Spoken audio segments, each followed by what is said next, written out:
정치권이 명절 민심 잡기에 나섰습니다. 민주당 이낙연 대표는 호남을 찾아 지역 현안에 대한 입장을 밝혔고 국민의힘 주호영 원내대표는 김명수 대법원장 사퇴를 요구하며 현 정부 실정을 부각하는 데 집중했습니다. 당정청이 4차 재난지원금 관련 협의를 시작했습니다. 설 연휴 이후 속도감 있게 추경 편성을 논의할 예정인데 선별 지급과 보편 지급을 두고 당정이 이견을 좁힐 수 있을지 주목됩니다. 이딴 서울시장 보궐선거 여론조사에서 박영선 전 중기부 장관이 선두를 달리는 모양새입니다. 야권 후보 단일화 여부가 이번 선거의 최대 변수가 될 예정인데 설 연휴 기간 여야 예비 후보들은 민심 살피기를 이어갈 예정입니다. 정치 사회적 이슈를 분석해보는 뉴스앤 이슈. 오늘은 4.7 재보궐선거를 앞두고 설 민심 공략에 나선 정치권과 김은경 전 장관의 법정 구속으로 급부상한 환경부 블랙리스트, 그 파장에 대해서 전망해봅니다.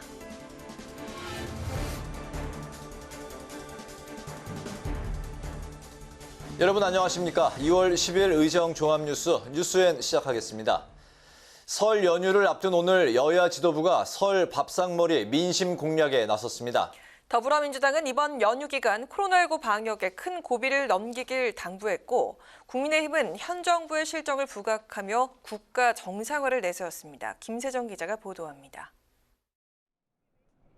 민족 최대의 명절을 맞았지만 5인 이상 집합금지 조치 등 거리 두기가 계속되면서 정치권이 안타까운 마음을 표했습니다. 민주당 이낙연 대표는 설 연휴 가족 모임이 어려워진 상황에 송구스럽다며 마음만은 넉넉히 나누는 명절이 되기를 희망했습니다. 특히 연휴 기간 가족을 고리로 발생하는 집단 감염 등 코로나19가 재확산되지 않기를 바라는 메시지도 전했습니다. 이달 하순부터 백신 접종이 이루어집니다. 이번 설 연휴를 안전하게 보내서 코로나 방역에 큰 고비를 넘기게 되기를 바람하지 않습니다. 이어서 이 대표는 호남으로 향했습니다. 나주 지역의 수건 사업 중 하나인 한전공대 건립부지를 방문해 한국에너지공대특별법의 2월 임시국회 내 통과를 거듭 약속하며 호남 민심을 다독였습니다. 국민의힘은 당 유튜브를 통해 명절 인사를 나눴습니다. 김종인 비대위원장은 가족이 마음으로 함께하며 설날의 풍성함을 즐길 수 있기를 바란다는 인사를 전하고 국가를 정상화하는 데 최선을 다하겠다고 강조했습니다. 4월 재보궐선거의 필승도 다짐했습니다. 민주당 시장들의 성범죄로 치러지는 이번 선거에서 우리 국민의힘이 승리하지 못한다면 내년 대선 때 어떻게 국민들에게 표를 달라고 할 수 있겠습니까? 이번 보궐선거에서 사력을 다해서 반드시 승리해야 합니다. 특히 주 원내대표는 한 라디오 인터뷰에서 김명수 대법원장과 청와대 간 교류 의혹을 제기하며 김 대법원장의 통화 내역 공개를 요구했습니다. 국민의힘은 설 연휴 기간에도 전국 각 지역에서 김명수 대법원장 사퇴 촉구 1인 시위를 통해 사퇴 압박을 이어가는 등 현 정권의 실정을 부각하는 데 주력할 계획입니다. 국회방송 김세정입니다. 설 연휴를 마치고 나면 2월 국회에서는 법안 심사가 본격화될 예정입니다. 여야가 공감대를 이루고 있는 가덕도 신공항 특별법은 처리될 가능성이 크지만 언론개혁법이나 4차 재난지원금을 위한 추경안은 쟁점이 많아서 2월 국회 통과 여부에 관심이 쏠리고 있습니다. 김희연 기자의 보도입니다. 더불어민주당과 정부, 청와대가 4차 재난지원금 필요성에 공감하면서 속도를 내고 있습니다. 당정은 설 이후 곧바로 재난지원금 지원을 위한 추경안 편성을 본격 협의할 예정입니다. 그러나 지급 방식에서 이견을 좁힐지가 관건입니다. 민주당은 보편과 선별, 병행 방식을 검토 중이지만 홍남기 경제부총리와 국민의힘은 선별 방식을 주장하고 있어 진통이 예상됩니다. 자영업 소상공인들의 고통을 조금이라도 덜어드릴 수 있는 대책을 신속하게 마련하겠습니다. 재난지원마저 선거용으로 이용하려는 정권의 포퓰리즘을 불식시키고 여야가 국채 발행이냐 재정지출 절감이냐 재원 마련 방식에 이견을 보이는 것도 쟁점입니다. 민주당이 추진하는 상생연대 3법과 언론개혁법도 난항이 예상됩니다. 상생연대 3법 중 하나인 사회연대 기금법은 당장 물리적 시간이 부족합니다. 담당 부처를 어디로 할지 당정 간 의견 조율이 남아있어 법안 발의가 늦어지고 있는 데다 재정법인 만큼 공청회도 거쳐야 합니다. 언론과 포털도 징벌적 손해배상 대상에 포함시키는 언론개혁법은 국민의힘이 언론규제법이라고 맞서고 있어 심의 과정에서 여야 충돌이 예상됩니다. 고의적인 가짜뉴스와 악의적인 허위 정보는 피해자와 공동체에 대한 명백한 폭력입니다. 그래서 언론에 대한 위축을 시도하려고 하는 것 같은데 왜 그렇게 조급하게 모든 걸 갖다가 지금 하려고 그러는지 잘 납득이 되질 않네. 부산시장 보궐선거 쟁점인 가덕도 신공항 건설 특별법은 여야 지도부가 공감하면서 처리 가능성이 큽니다. 특별법은 어제 국토위 공청회에 이어 다음 주 법안심사 소위와 전체 회의를 거쳐 26일 열릴 본회의에서 처리될 예정입니다. 제주 4.3 사건 특별법은 21년 만에 처음으로 전부 개정안이 2월 국회에서 본회의 통과를 앞두고 있습니다. 개정안은 제주 4.3 사건의 희생자로 결정된 사람에 대해 국가가 위자료 등의 특별 지원을 강구하는 내용으로 지난 8일 여야 합의로 행안위 소위를 통과했습니다. 국회 방송 김희연입니다. 4.7 서울시장 보궐선거에 출사표를 던진 여야 후보들도 설 민심을 잡기 위해서 바쁜 행보를 이어갔습니다. 여론조사에서는 박영선 전 중소벤처기업부 장관이 선두를 달리고 있는데 야권 후보들이 그 뒤를 바짝 쫓고 있어 설 연휴 본격화될 후보 단일화가 선거 판세를 가릴 최대 변수가 될 전망입니다. 보도에 박지영 기자입니다. 두 달도 채 남지 않은 4.7 재보궐선거. 이번 설 연휴는 비대면이긴 하지만 사실상 밥상머리 민심의 주도권을 잡기 위한 마지막 기회입니다. 특히 서울시장 보궐선거에 관심이 쏠리는데 최근 여야 후보 전체를 대상으로 한 서울시장 적합도 조사에서 박영선 전 장관이 잇따라 선두를 달렸습니다. 어제 발표된 여론조사에서는 박영선 전 장관이 야권 단일 후보 양자 대결에서도 오차 범위 내에서 앞섰는데 국민의당 안철수 대표와의 대결에선 2.6%포인트 차이를 보였고 국민의힘 나경원 전 의원과는 5.7%포인트 차이로 우세했습니다. 하지만 앞선 다른 여론조사에서는 국민의당 안철수 대표가 근소한 차이로 이겼습니다. 결국 양자 대결 구도에서는 아직 후보들 간 엎치락 뒤치락하는 양상이 보이지만 3자 구도 대결일 경우에는 박영선 전 장관에게 더 유리한 결과가 나왔습니다. 이번 서울시장 보궐선거의 변수가 후보 단일화인 만큼 박영선 전 장관의 지지율 상승세에 야권에서는 후보 단일화를 통해 반드시 선거에서 승리하겠다는 전략입니다. 설 연휴를 하루 앞둔 오늘 4.7 서울시장 보궐선거 여야 후보들은 민생 행보를 이어갔고 연휴 기간에도 바쁜 행보를 펼칠 것으로 알려졌습니다. 설 연휴 직후에는 국민의당 안철수 대표와 금태섭 전 의원이 후보 단일화를 위한 TV 토론을 벌이고 국민의힘도 본경선에 돌입합니다. 국회 방송 박지영입니다. 이른바 환경부 블랙리스트 혐의로 김은경 전 환경부 장관이 어제 법정 구속된 데 대해서 민주당은 법원 판결이 아쉽다는 입장을 밝혔는데요. 내부에선 정치적 판결이라는 불만의 목소리가 나오고 있습니다. 국민의힘은 환경부 블랙리스트가 사실로 확인됐다고 비판하며 청와대 입장을 요구했고 청와대는 블랙리스트는 존재하지 않는다며 유감을 표명했습니다. 홍혜진 기자입니다. 문재인 정부 초대 환경부 장관의 구속에 더불어민주당은 말을 아꼈습니다. 다만 김은경 전 장관 입장에선 억울한 측면이 있는 것 같다며 향후 항소 절차를 지켜보겠다고 말했습니다. 당 일각에선 불만의 목소리가 나오고 있습니다. 김 전 장관 재임 당시 청와대 대변인을 지낸 박수현 홍보소통위원장은 전임 정권에서 임명된 공직자를 교체하는 것은 관행이라고 반박하고 법원이 정치적 판결을 했다고 비판했습니다. 청와대는 국민의힘이 이번 사건을 블랙리스트로 규정한 데 대해 유감이라는 입장을 밝혔습니다. 강민석 청와대 대변인은 서면 브리핑을 통해 재판부 설명 자료 어디에도 블랙리스트라는 단어가 없다고 반박하고 문재인 정부의 블랙리스트는 존재하지 않는다고 강조했습니다. 반면 국민의힘은 민간인 사찰에 코드 사찰까지 드러났다며 맹공에 나섰습니다. 국민의힘은 환경부가 블랙리스트를 작성해 이전 정권에서 임명된 인사에게 사표를 강요하고 그 자리에 코드 인사가 임명되도록 개입한 사실이 인정됐다며 강력 비판했습니다. 그러면서 청와대를 겨냥했습니다. 하태경 의원은 자신의 SNS에 문재인 정부는 더 이상 스스로를 촛불 정부로 칭해선 안 된다고 비판하고 블랙리스트 운용에 대한 대국민 사과를 촉구했습니다. 국민의힘은 청와대 입장과 관련해선 청와대 주장대로라면 역대 어느 정부에서도 블랙리스트는 없었다고 반박했습니다. 최영두 원내대변인은 논평을 통해 전 정부 기관장들을 쫓아내기 위한 표적 감사 등이 블랙리스트가 아니면 무엇이 블랙리스트냐고 반문하며 사실관계 확인을 위해 전수조사라도 하자고 제안했습니다. 국회 방송 홍혜진입니다.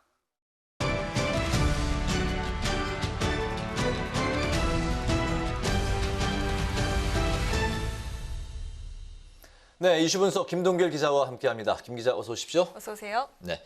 설 연휴가 이제 시작이 되면서 정치권도 잠깐 이제 휴식기에 들어갈 텐데 설 연휴 정치 핵심 쟁점이라고 하면 아무래도 4차 재난지원금 그리고 이제 부동산 후속 대책이 될 텐데요. 먼저 그 4차 재난지원금부터 살펴볼까요?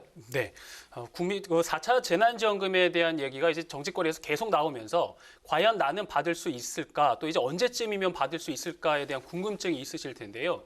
여야 모두 또 재정 당국까지 이 재난지원금의 필요성에는 공감을 하고 있습니다. 하지만 이제 문제는 재원이겠죠. 네. 이번에 그 재난지원 지급을 위한 추경을 편성하게 되면 또다시 국채 발행을 할 수밖에 없는데요.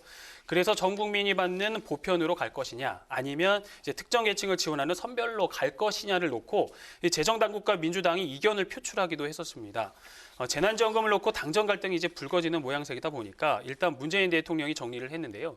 지난 8일 수석 보좌관 회의에서 정부는 재정이 감당할 수 있는 범위 안에서 과감하게 또 실기하지 않고 충분한 위기 극복 방안을 강구하는데 최선을 다할 것이라고 말했습니다. 특히 이제 국가 재정 건전성 유지하고 코로나 피해로 인한 국민 고통 해소 사이에 결정이 쉽지 않은 문제다. 이제 초당적으로 협력해야 할 과제다. 이렇게 말을 했는데 이렇게 이제 대통령이 발언을 하면서 당정 갈등은 이제 일단 봉합이 됐거든요.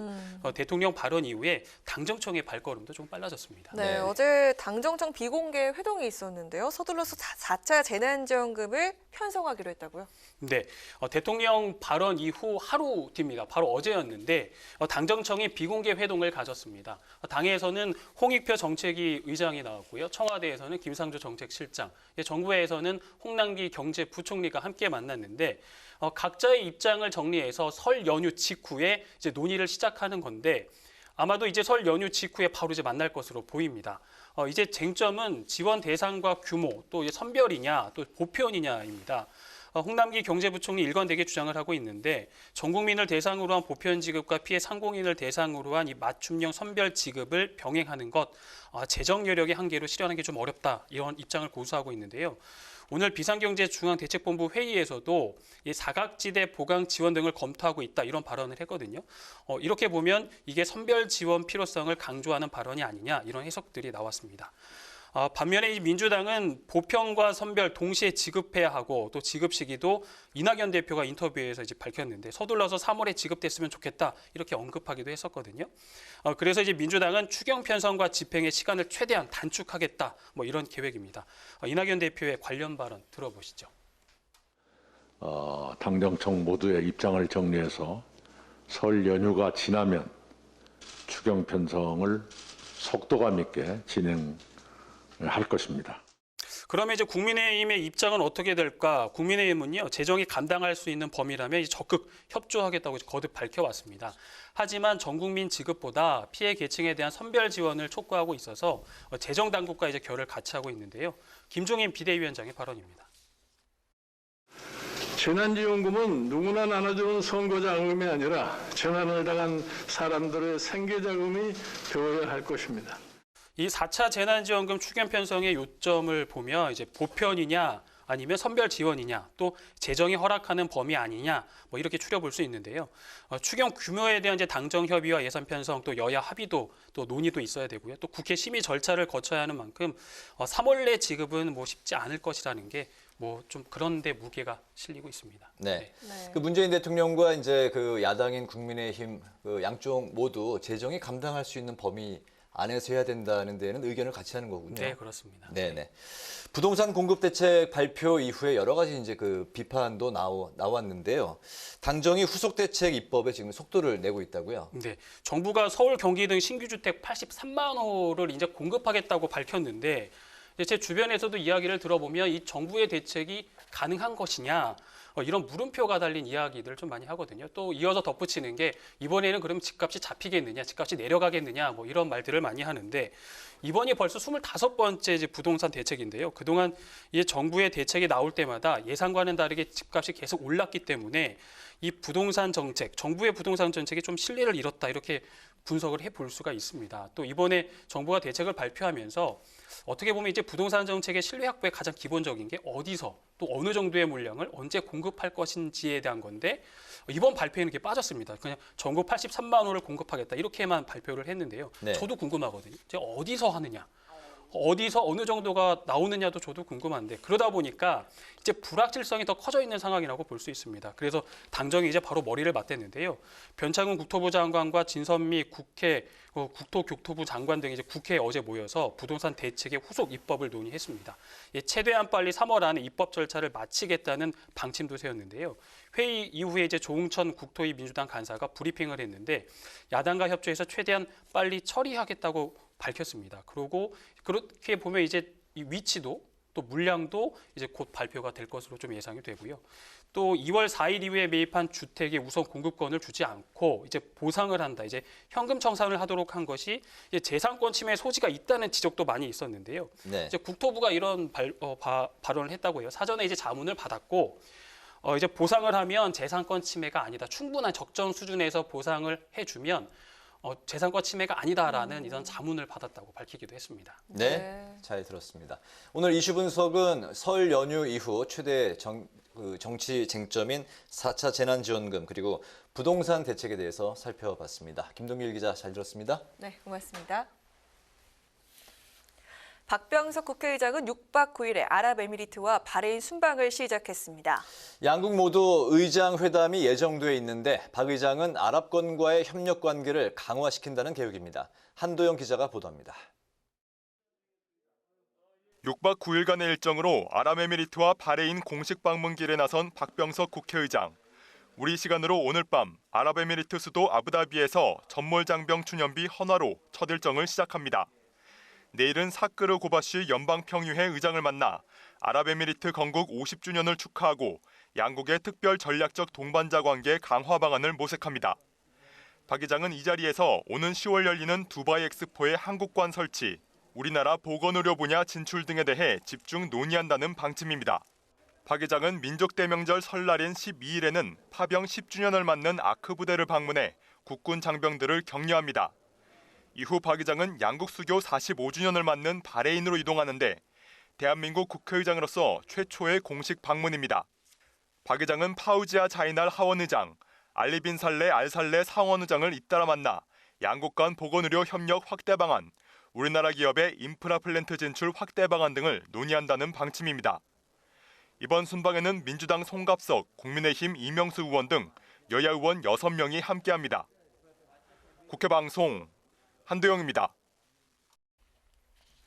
국회 문화체육관광위원회가 황희 문화체육관광부 장관 후보자에 대한 적격 의견의 인사청문 경과 보고서를 채택했습니다.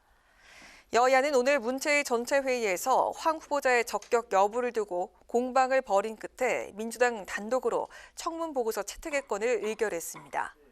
표결에 불참한 국민의힘은 여당의 청문 보고서 채택을 비판하며 황 후보자의 박사학위 논문 표절 의혹에 대해서 연세대에 검증을 의뢰하겠다고 밝혔습니다. 더불어민주당이 부산의 야당 정치인과 관가, 경제계 토착 불법 비리를 근절하기 위한 TF를 구성했습니다. TF는 신동근 최고위원회 위원장으로 국민의힘을 탈당한 무소속 전봉민 의원의 공천 관련 의혹과 편법 증여 의혹 등을 조사한다는 계획입니다. 최인호석 대변인은 민주당은 부산 지역의 토착 불법 비리를 뿌리 뽑는 데 당력을 집중할 것이라며 당 차원의 대응책을 강구해 나가겠다고 밝혔습니다. 국민의힘은 이모 집에 맡겨진 10살 아이가 학대로 사망하는 사건이 발생한 데 대해서 강력하고 조속한 대책 마련을 촉구했습니다. 황교안 상금 부대변인은 오늘 논평을 내고 정부 여당은 지금 이 시간에도 경각에 달려있는 학대 아동들의 생명을 지켜낼 대책 논의에 즉각 나서야 한다며 이같이 밝혔습니다. 이어 국민의힘 역시 무거운 책임감으로 임하겠다며 다시는 어른들의 잘못으로 인해 고통받는 아이가 없도록 모두의 노력이 절실하다고 강조했습니다.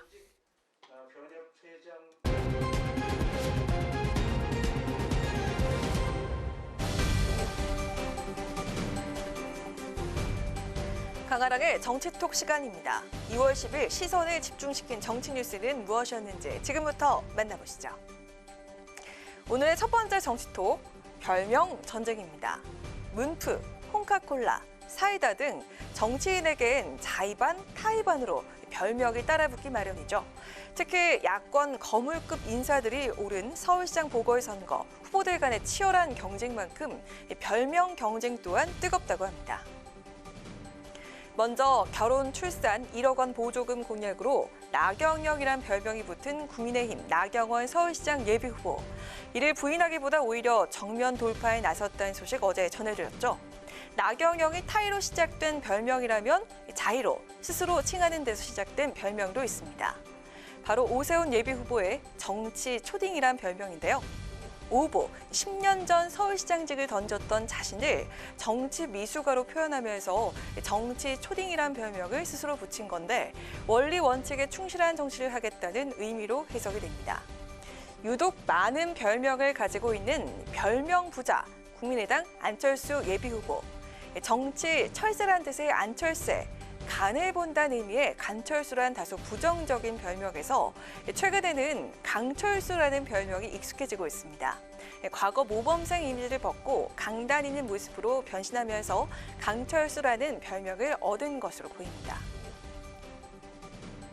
인지도의 바로미터인 정치인들의 별명, 그만큼 정치인들은 별명에 민감할 수밖에 없는데요.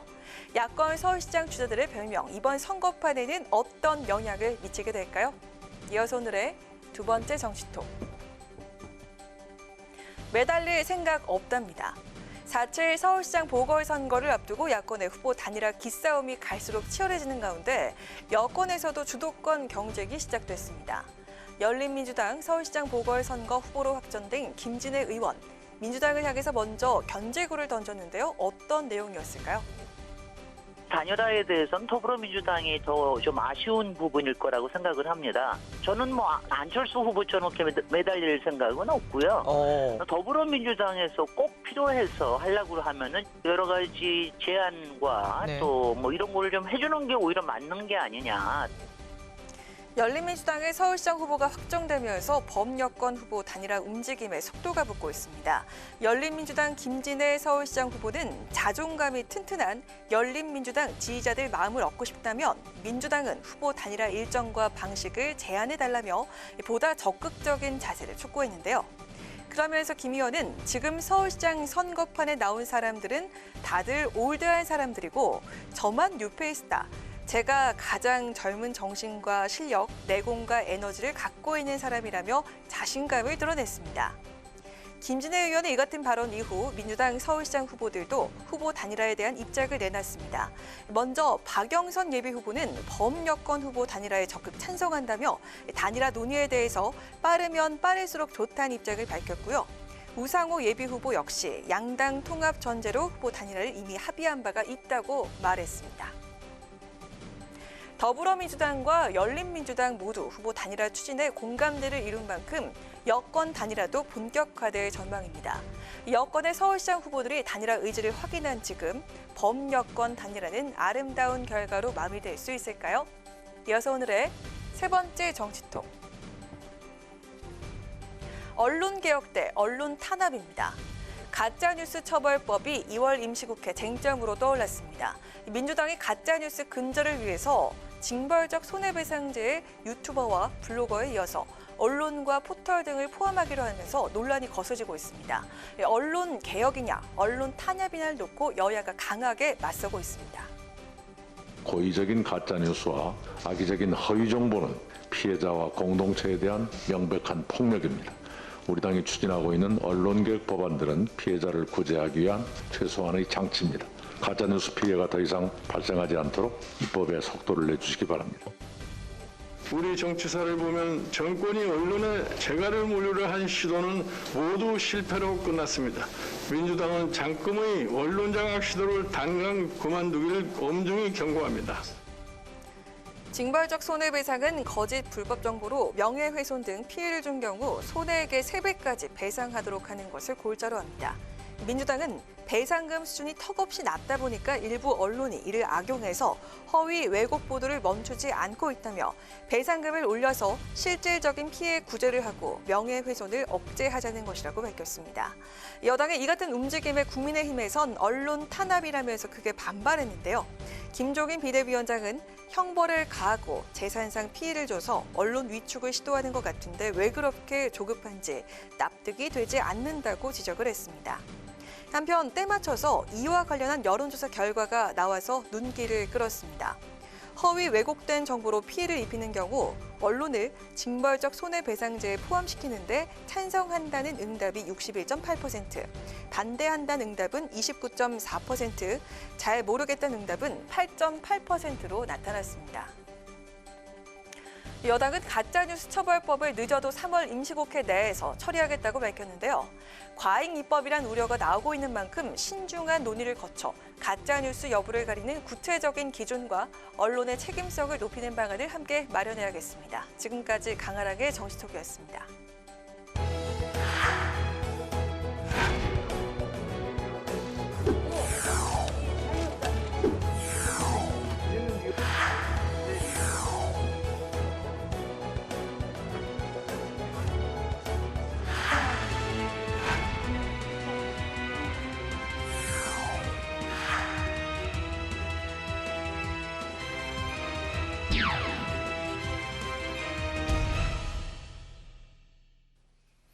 네, 이번 순서는 정치의 사회적 이슈를 분석해보는 뉴스앤 이슈입니다. 매주 수요일 저희와 함께 해주시는 두 분, 최진봉 교수, 장성철 소장 나오셨습니다. 두 분 어서 오십시오. 어서 오세요. 네, 반갑습니다. 내일부터 민족의 대명절이라고 하는 설 연휴가 이제 시작이 되는데요. 이번 명절은 코로나19 때문에 예년과는 이제 좀 분위기는 다르긴 한데 두 분께서는 이번 설 명절 어떻게 보낼 계획이신가요? 저는 집에서 가족과 함께 그냥 있으려고 합니다. 고향 방문은 안 하기로 했고요. 네, 고향이 어디시죠? 저는 광주입니다. 근데 네. 안 가고 그냥 네. 집에서 네. 가족과 함께 지내기로. 아마 장수 형도 그렇지 않을까? 좀 어른들 찾아뵙고요. 네. 방송 있어가지고 방송 좀 해야 될 것 같고요. 계속 일을 하죠. 역시 방송을 많이 하시는 장 수장님. 그리고 저 최진봉 교수님 건강을 빌면서 이렇게 지내려고 합니다. 알겠습니다. 역시 인기 방송인답게 설 연휴에도 바쁜 행보를 보여주시는군요. 네, 연휴 잘 보내시고요. 이제 네. 본격적으로 토크에 들어가 보도록 하겠습니다. 아무래도 뭐 이번에는 코로나19 때문에 가족, 친척 다 모이기는 좀 어렵겠지만 그래도 민심의 용광로라고 불리는 명절이지 않습니까? 그렇기 때문에 정치권도 설 민심 잡기에 총력을 기울이고 있습니다.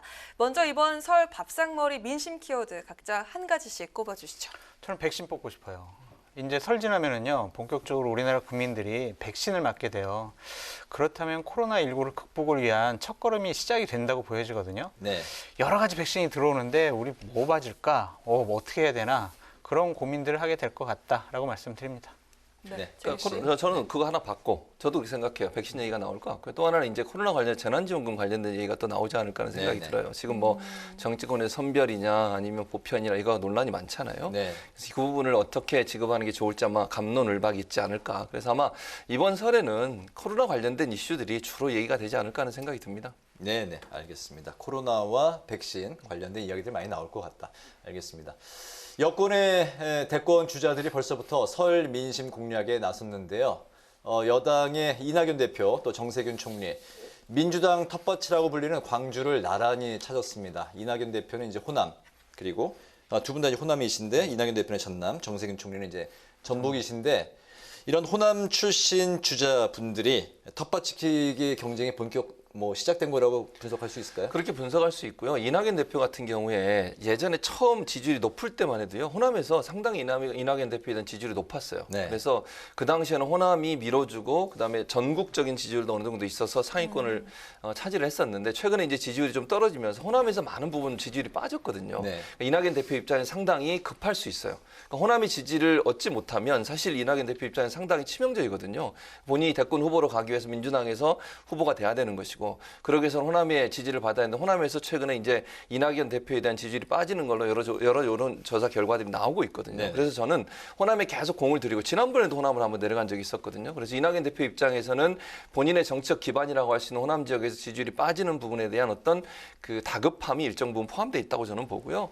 정세균 지금 총리 같은 경우도 본인이 이제 전북 지역이 원래 지역구였고 거기서 토대로 해서 정치를 했지 않습니까? 네. 그런 차원이라고 하면 본인의 지역구에서 뭔가 좀 바람을 일으켜서 본인도 대선 후보군에 포함시키려는 의도가 있지 않나 하는 생각이 들어요. 그래서 네. 아마 대선을 앞두고서 두 분 다 본인의 정치적인 어떤 뭐 교두부랄까요? 아니면 어떤 모멘텀을 만들기 위해서 기회를 만들기 위해서 호남을 찾아갔고 두 분 다 고향이 거기이기 때문에 정치적 기반을 다지는 그런 목적으로 가시지 않았나 그렇게 보여집니다. 네네.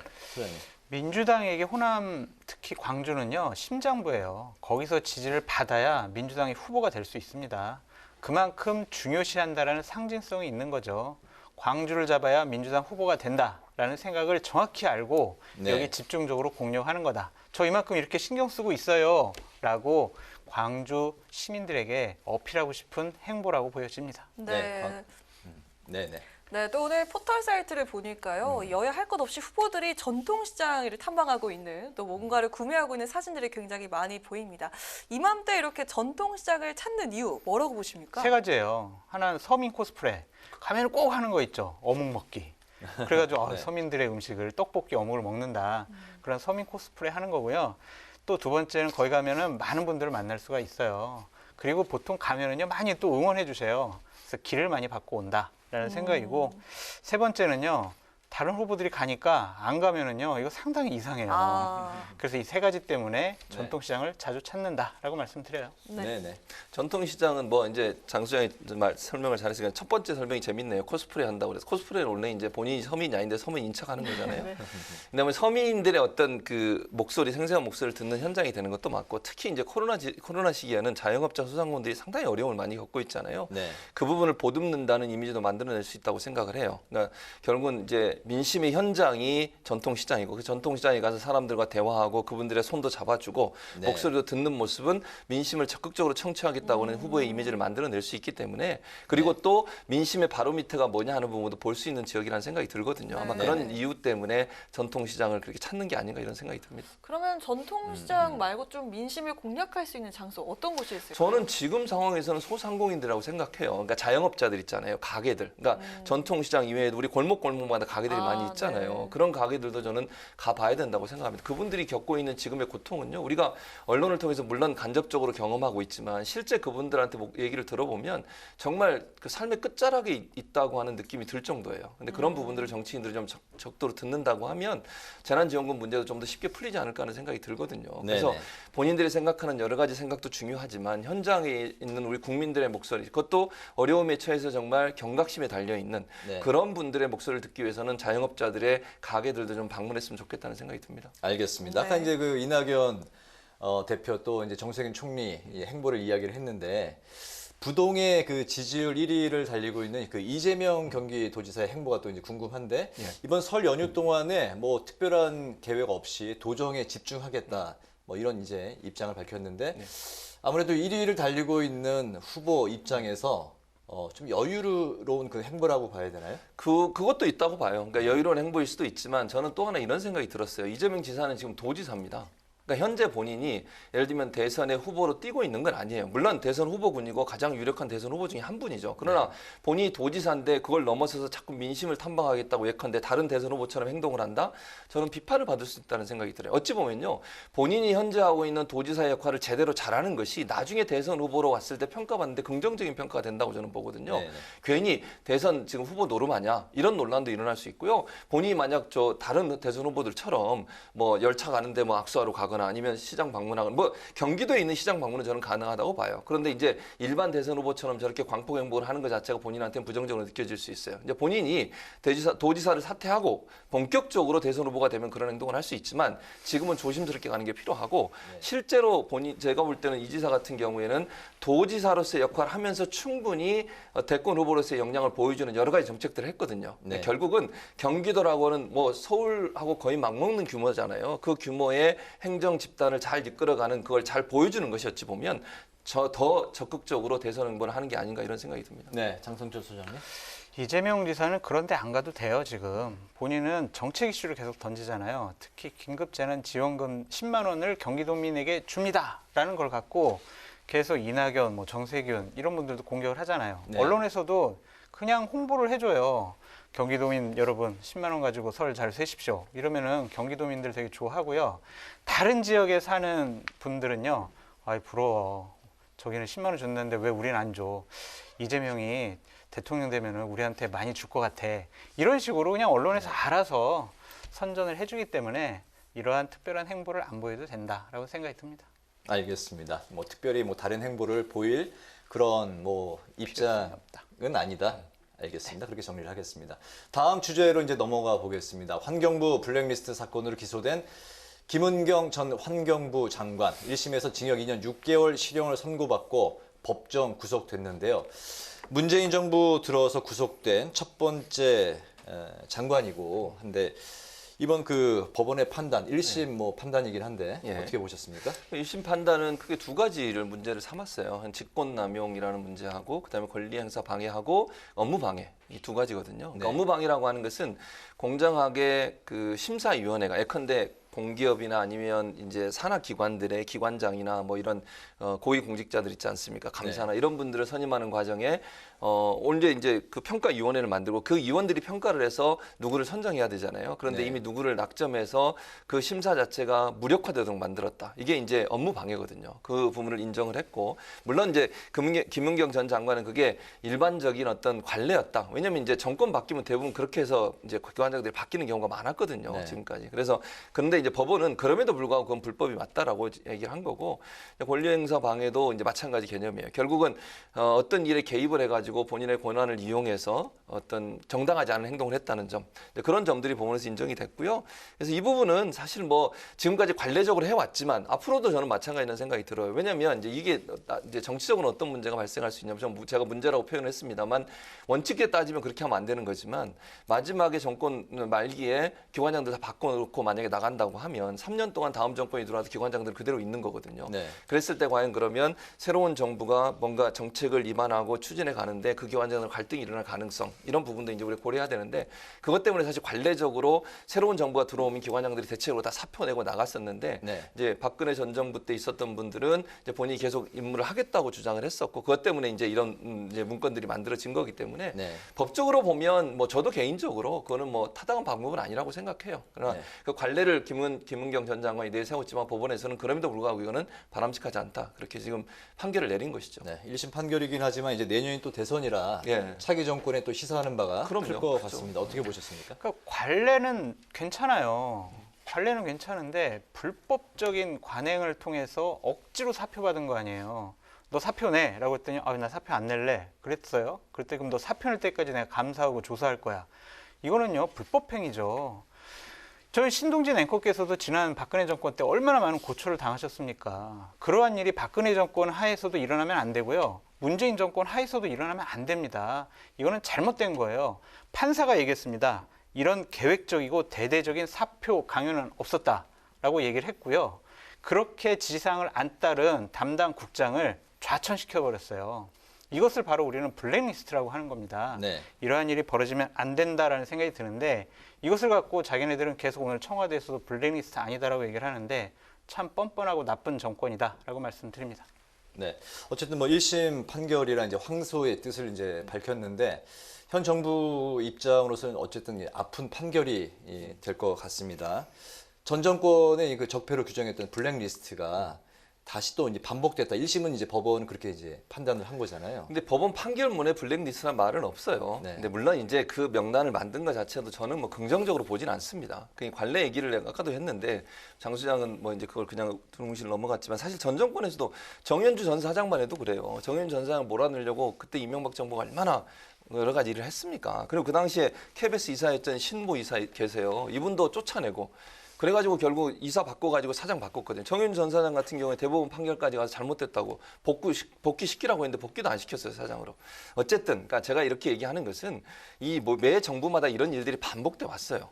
그러니까 물론 그렇다고 해서 문재인 정부에서 하는 게 타당하냐? 저는 그렇게 얘기하고 싶지 않습니다. 그건 네. 바뀌어야 되는 관례라고 저도 봐요. 그래서 이런 문제가 계속 반복되는 것 자체가 저는 부정적이라고 생각을 하고, 다만 이제 저는 이렇게 생각합니다. 그래서 이런 문화를 좀 바꾸려면요, 정말 전문가들이 가야 돼요. 예컨대 선거에서 뭔가 도와준 사람들을 어느 자리에 앉히는 이런 문화가 계속되기 때문에 이런 문제가 발생하거든요. 네. 정말 새로운 정부가 들어와서도 정말 그 분야의 전문성을 갖고 있고 그 분야의 일을 잘할 분을 꼭 뽑는다고 하면 뭐 네. 캠프에서 일했든 안 했든 관계없이 본인의 인간적인 관계가 있든 없든 그렇게 했다고 하면 이런 문제가 발생하지 않을 수 있지 않겠습니까? 네. 근데 문재인 정부도 어쨌든 들어와서 이런 이제 캠프에서 일하는 분야 이런 분들에 대해서 이런 일들이 이루어지고 있다고 하는 추측이 가능한 거잖아요. 네. 그래서 이런 관행들을 깨는 게 저는 필요하다고 봐요. 이번 기회에 앞으로 정부들도 이제는 이런 관례들을 하지 말고 정말 전문가들을 잘 뽑아서 공정하게 잘 뽑아서 앉히는 일이 필요하다고 봅니다. 그러니까 그 해당 공공기관과 산하기관에 예. 방면에서 쭉 같이 일을 해왔던, 그렇죠. 예, 그동안 일을 해왔던 전문가를 예. 그 자리에 앉히는 게 그렇죠. 해결 방안이다. 근데 지금 보면요, 전직 의원들, 뭐 국회의원 뭐 총선 나가서 떨어진 분들이라든지 아니면 본인의 캠프에서 일했던 분이나 이런 분들이 가는 경우들이 많거든요. 네, 그래서 네. 그런 관행들을 좀 깨는 게 필요하다고 봅니다. 네. 네. 저도 그런 관행 뭐 당연히 그래야 된다고 생각이 들어요. 전문가가 가야죠. 그냥 내 측근이라고 보내는 것은요, 공공기관을 마비시키고 완전 망가뜨리는 행위예요. 네. 이것은 분명히 고쳐져야 한다라고 말씀드려요. 네. 이번 결과에 김 전 장관을 넘어선 더 윗선의 개입 가능성에 대한 규명이 필요하다는 지적도 나오고 있습니다. 이 부분 어떻게 보십니까? 이건 분명히 이건 밝혀야 돼요. 왜냐하면요, 판결문에 그렇게 나와 있어요. 신미숙 인사비서관과 관련해서는 어떤 얘기가 있냐면, 아무리 생각해도 당신 혼자 이런 일 못했을 것 같아. 당신이 이런 뭐 리스트를 만들어가지고 누구를 쫓아낸다든가 아니면은 누군가를 환경공단 감사에 집어넣으려고 한 거 당신 혼자 못했을 것 같아.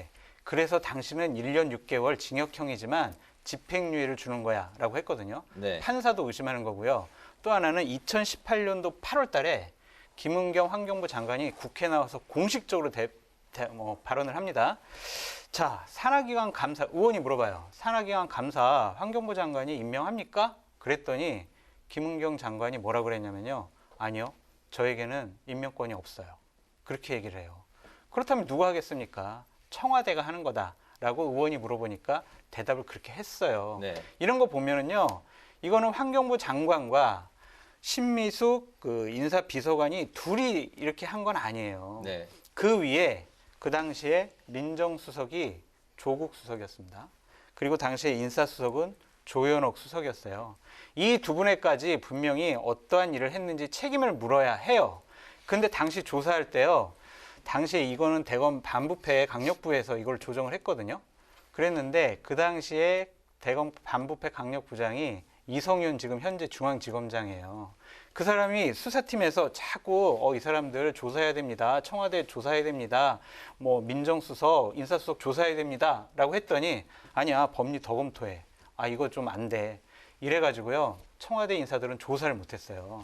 그래가지고 어떤 상황이 벌어졌냐면 기소합시다 그랬는데 기소를 계속 못하게 하니까 당시에 문무일 검찰총장이 수사지휘권을 발동해서 이 두 명을 기소한 거예요. 그래서 이런 지금 판단을 받은 건데, 이러한 일에 대해서는 분명히 윗선을 조사해야 된다라고 말씀드립니다. 윗선이라고 하면 지금 뭐 청와대를 말씀하신 건가요? 방금 전에 말씀드렸잖아요. 네. 당시 민정수석과 인사수석까지는 조사해야 된다라고 말씀드려요. 알겠습니다. 뭐 저는 이게 조사를 해서 필요하다면 해야 된다고 봐요. 그러나 지금 이제 장 수장이 주장했던 것처럼 그런 뭐 추측은 가능하고 의혹은 가능하지만 현재까지 나온 건 없잖아요. 그리고 이제 재판이 진행이 되고 있어 아마 이제 또 상고심에 가서 또 재판을 받게 될 것 같은데, 그 과정에서 검찰이 필요하다면 또 조사를 하겠죠. 그래서 네. 그 부분은 정말 그게 있다고 하면 밝혀내서 그거는 뭐 마땅히 처벌받아야 된다고 저는 보고요. 다만 네. 지금 상황에서 개입했다라고 단정적으로 얘기할 수 있는 상황은 아니라는 생각이 듭니다. 네네, 알겠습니다.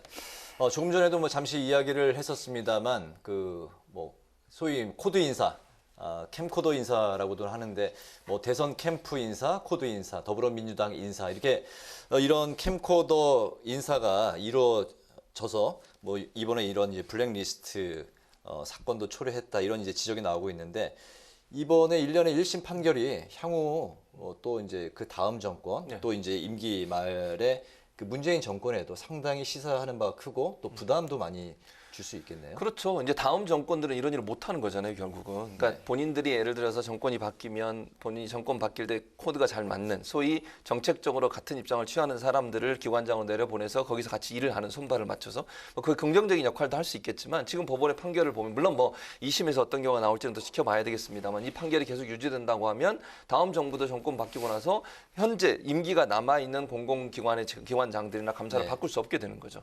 그런 관행이 계속 될 수밖에 없어요. 그렇게 되면 그것도 전부 다 지금 이 판결에 비추어서 본다고 하면 다 처벌받아야 되는 대상이 되지 않겠습니까?